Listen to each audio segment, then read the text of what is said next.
1/b plus 1/c இந்த மாதிரி நிறைய கொடுத்துட்டே போயிட்டு ஒரு மதிப்பை கண்டுபிடிக்க சொல்றாங்க. இந்த மாதிரியான क्वेश्चंस எங்க பார்த்திருக்கீங்க? Railway exams, banking exams, TET exams, TNPSC exams எல்லா இடத்துலயும் வரும். இந்த क्वेश्चन எப்படி கண்டுபிடிக்கிறதுன்னு கத்துக்கலாமா? சோ இந்த மாதிரி क्वेश्चंस வந்துருச்சுனா இந்த பார்ட்ட பார்க்க வேண்டாம், ஈக்குவல் டு இருக்கக்கூடிய பார்ட்ட மட்டும் பார்த்தா போதும். முதல் ஸ்டெப் 13/29. 13/29 ரெசிப்ரோக்கலா எழுதிக்கோங்க. 29 divided by 30.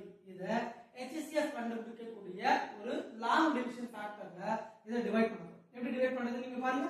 சோ 29 உள்ள போட்டுட்டோம், 30 வெளியில போட்டாச்சு. கரெக்ட்டா? இப்போ 29 30 ஆல டிவைட் பண்ணும்போது 2 டைம்ஸ் வரும். 2 டைம்ஸ்னா 26.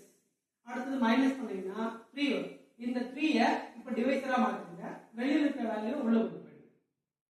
அப்ப 13 எத்தனை டைம்ஸ் வரும்? 13 3 4 டைம்ஸ் 12.